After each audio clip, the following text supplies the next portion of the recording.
नहीं है। तो मेरा निवेदन यही है बच्चों से, माताओं से, बहनों से। कहा गया है कि पुरुष एक घर को संभालता है, महिलाएं दो घर को संभालती हैं। हमारी बेटियां जहां जाती हैं इस घर को तो संभालती ही हैं, अगले घर को भी संभालती हैं। तो मेरा माताओं से निवेदन है कि आज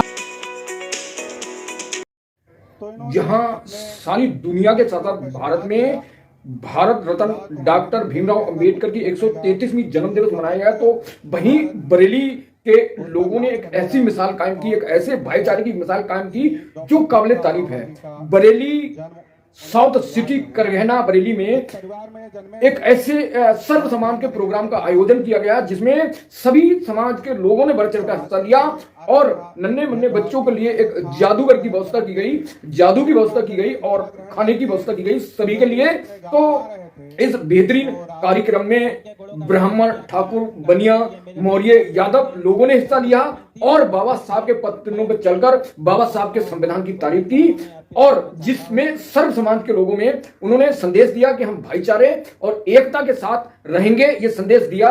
और जो साउथ सिटी बरेली जो थी उसके अध्यक्ष जो थे प्रभाकर बाबू, उन्होंने सभी लोगों से अपील की कि सभी लोग मंच पे आके बोले। तो वहां पर भारद्वाज, यादव, मौर्य और ठाकुर जैसे लोगों ने, भाइयों ने वहां पर अपने अभिभाषण दिए, बाबा साहब के विचारधारा पर चलने के लिए अनुसरण किया और यह भी कहा कि हिंदुओं के अगर कोई भी त्योहार होते हैं तो हम सब मिलकर मनाएंगे। इसी तरह जिस तरह बाबा साहब अंबेडकर की जयंती 14 अप्रैल के दिन मनाई जाती है, इस तरह हम होली, दिवाली, अन्य जो त्योहार होते हैं, दशहरा, मिलकर मनाएंगे। तो ये दुनिया भर में इसकी तारीफ हो रही है। आपको दिखाते हैं कि उन सभी लोगों ने अपने अपने भाषणों में, अपने अपने अभिभाषणों में क्या कुछ कहा। तो ये एक दूसरे के कार्यक्रम में हिस्सा लेने के लिए लोगों ने अपील की और ये जो कार्यक्रम था 133 में बाबा साहब के जन्मदिन का, जिसमें सभी समाज के महिलाओं, पुरुष और नन्हे मुन्ने बच्चों ने शिरकत की और जादू का आनंद उठाया। जिस कार्यक्रम में जादूगर जेपी सागर पहुंचे थे, उन्होंने जादूगर दिखाकर बच्चों को खुश करा। और आगे इस कार्यक्रम में जो अध्यक्ष थे प्रभाकर बाबू, सचिव सौरभ पांडे और कोषाध्यक्ष अरुण मौर्य, उपाध्यक्ष मुकेश यादव और कार्यक्रम अध्यक्ष शिव कुमार भारद्वाज और कार्यक्रम की मुख्य अतिथि दीप सिरवा सीओ आंवला थी।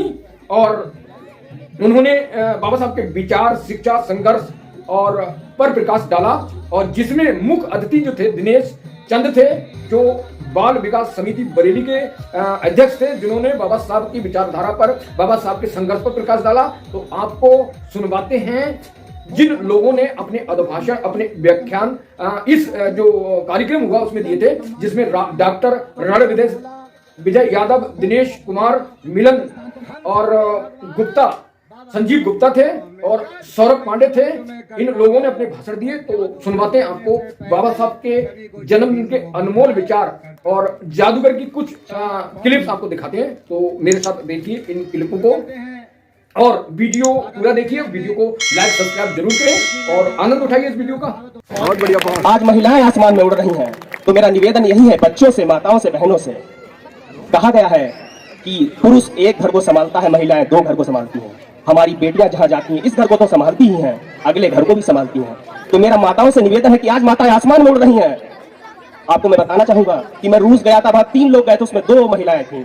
तो मैं नमन करता हूं उनको, ये अंबेडकर जी की देन है। समय साहब अंबेडकर महान,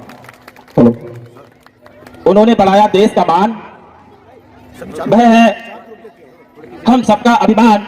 उन्होंने बढ़ाया देश का मान, वह है हम सबका अभिमान।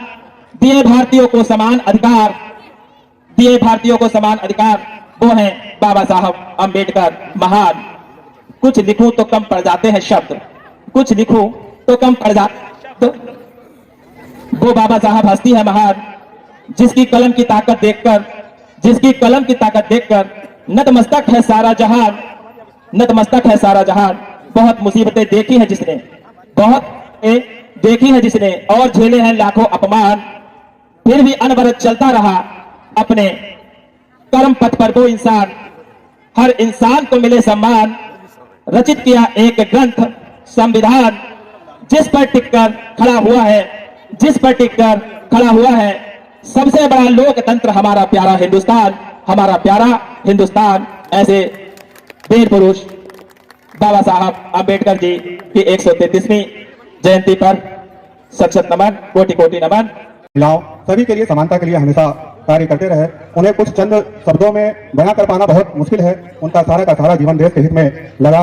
विश्व के सबसे खूबसूरत आधिकारिक दस्तावेज, भारत के संविधान के शिल्पकार, पीड़ित मानवता के मसीहा, सिंबल ऑफ नॉलेज, सामाजिक न्याय व समता के प्रणेता, विश्व रत्न, सामाजिक और शैक्षिक रूप से पिछड़े समाज के उद्धारक, महान समाज सुधारक, विषमता, पाखंड और कुप्रथाओं पर आधारित विषमतावादी सामाजिक व्यवस्थाओं के विनाशक, हिंदू कोड बिल लेकर देश की समस्त महिलाओं बहन बेटियों को पुरुषों के बराबर अधिकार देने वाले युग परिवर्तक आर्टिकल 13 के द्वारा अमानवीय भेदभाव युक्त विषमता पर आधारित सामाजिक व्यवस्था को ध्वस्त करने वाले नारी मुक्तिदाता, भारत रत्न सम्मानित महामानव बाबा साहेब डॉक्टर भीमराव अम्बेडकर जी की जयंती पर मैं सभी भाई बहनों को पुनः बधाई एवं शुभकामनाएं देता हूँ तथा आपके सबको पाते हुए अत्यंत गौरवान्वित महसूस कर रहा हूँ।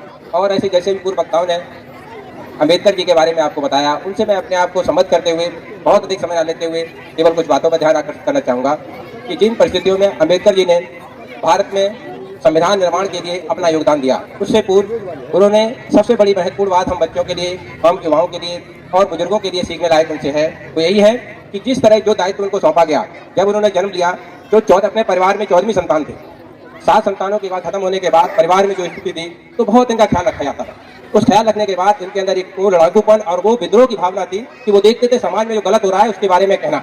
तो बच्चों को, सबको और लोगों को सीखना चाहिए कि गलत बात का कहीं पर भी किसी भी मंच पर विरोध करना हो तो बिल्कुल करना चाहिए। जिस परिस्थितियों में उन्होंने अपने आप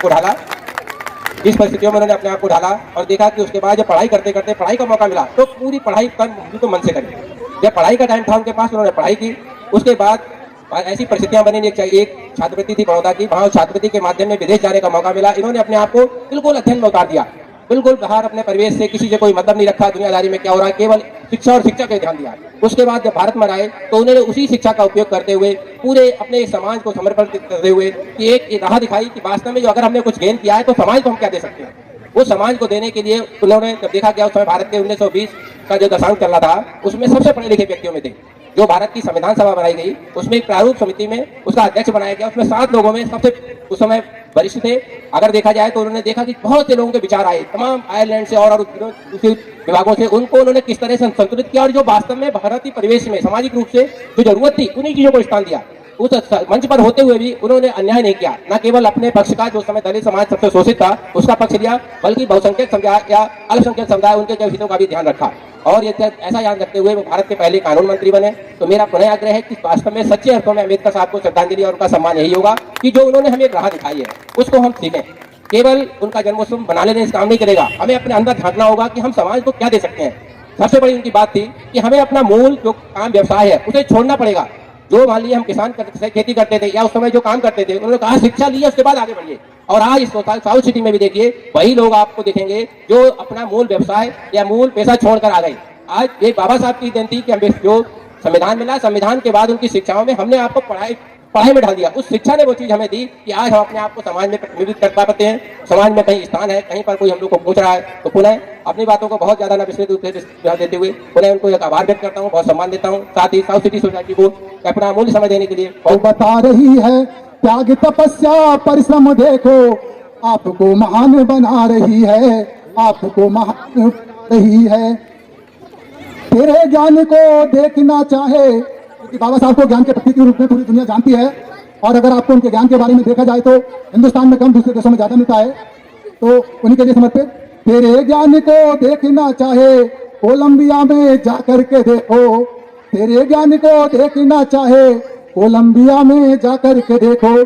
तेरी प्रशंसा में सारी दुनिया प्रतीक ज्ञान का बता रही है, प्रतीक ज्ञान का बता रही है। बाबा साहब थे कितने दयालु। बाबा साहब का हर जीवन का फल अलग अलग नायक के रूप में जीवंत रहा है। दयालु भी बहुत थे, ज्ञानवान तो थे ही। बाबा साहब थे कितने दयालु, ये देखे ना हो तो देखे दुनिया। बाबा साहब थे कितने दयालु, ये देखे ना हो तो देखे दुनिया। तुम्हारी दया का पूना पैक्ट में राष्ट्रपिता को बचा रही है, तुम्हारी दया ही पूना पैक्ट में राष्ट्रपिता को बचा रही है। पूना पैक्ट गांधी जी के और अम्बेडकर जी के बीच हुआ था, तो ये बाबा साहब की दया का कारण है जो राष्ट्रपिता हमारे बचपाई बन्ना, उन्होंने तो आंदोलन कर ही लिया था। कुछ और उनके बारे में, स्तन ढकने की मजबूरी। अगर यहाँ पर मुझे लगता है 100% महिलाएं पढ़ी लिखी बैठी हुई हैं। अगर आपने इतिहास को पढ़ा होगा तो महिलाओं को स्तन रखने का टैक्स देना पड़ता था। ये हमें शर्म की बात है कि हमारे हिंदुस्तान की वास्तविकता है, उनको स्तन ढकने के लिए भी टैक्स देना पड़ता था। तो स्तन ढकने की मजबूरी महिलाएं कर चुका रही हैं। कर चुका है था उन्होंने। स्तन ढकने की मजबूरी महिलाएं कर चुका रही हैं। हिंदू कोड बिल से अधिकार पाकर, हिंदू कोड बिल से अधिकार पाकर घर सरकार अब चला रही हैं, घर सरकार अब चला रही हैं। जितनी भी हमारी माता बहन है, बाबा साहब ने जो हिंदू कोड बिल दिया था वो महिलाओं को एक अधिकारों का ग्रुप था, समूह था। और आज मुझे लगता है कि उस हिंदू कोड बिल के कारण ही आप मान सम्मान का जीवन जी रही हैं। ये किसी जाति विशेष के लिए नहीं है, किसी व्यक्ति विशेष के लिए, किसी समाज विशेष के लिए नहीं है। ये पूरी हिंदुस्तान की माताओं बहनों के लिए है, जो बाबा साहब का कृत्य आपके लिए रहा था। तालियां बजाकर हमारे जेके साहब का स्वागत करें। बहुत बढ़िया मैजिक। हेलो हेलो, आपने बड़े बड़े जादू देखा होगा और टिकट से देखा होगा 200 रुपया 500 रुपया, लेकिन जेके सागर आपका अपना बरेली बनाइयों नहीं, हरियाणा बिहार महाराष्ट्र में धूम मचाई हमने। आप लोगों ने मुझे प्यार दिया, इस मंच पे बुलाया, मैं आपका बहुत बहुत आभारी हूँ। बहुत बहुत आपके लिए बहुत बहुत आभार। अब देखिएगा, एक हमारे पास रस्सी के माध्यम से आपको बताना चाहता हूँ। हमारे समाज के लोग जो शिक्षित नहीं थे, पढ़े लिखे नहीं थे, हमारे समाज के लोग सर्विस में नहीं थे, आज हमारे आचार्य महोदय बैठे हुए हैं। आज हमारे समाज के बड़े बड़े व्यक्ति बैठे हुए हैं, IAS PCS बैठे हुए हैं। और पहले हमारा समाज इस प्रकार से था, लुचुर पुचुर।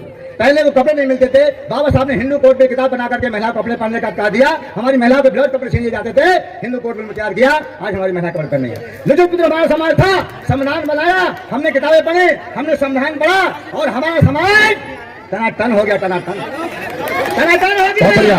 ये पुस्तकें पढ़ी है बाबा साहब की, बनाने में मैं भी बहुत बड़ा काम कर रहा हूँ, साहित्य का बहुत बड़ा काम मेरा जो है। और टनाटन हो गए। और भाई अपने बाबा साहब को आपने छोड़ दिया, भगवान बुद्ध को हमारे माँ को जो छोड़ दिया, बाबा साहब की किताबें पढ़ना बंद कर दी। आप बिल्कुल वैसे हो जाओ जैसे पहले थे, ऐसे हो जाओ। बाबा साहब को जाने, बाबा साहब को बचाने और बाबा। तो मित्रों, ये बरेली साउथ सिटी करहना का जो प्रोग्राम हुआ बाबा साहब की 133वीं जन्मदिन, और ये जो जादूगर ने जादू दिखाया, आपको कैसा लगा कमेंट करें और मेरे साथ जुड़े रहें। इस बेहतरीन मिसाल को जो बरेली के लोगों ने जो बाबा साहब की अंबेडकर जयंती को मनाया है, जिसमें मैंने बताया ठाकुर ब्राह्मण यादव मौर्य लोगों ने मनाया, तो बाबा साहब हम सबके थे, सबने बढ़ चढ़कर हिस्सा लिया। तो इसी तरह भाईचारा के साथ सभी त्योहारों को मनाते रहिए, अपने अपने परिवार का ख्याल रखिए और thank you so much watching this video.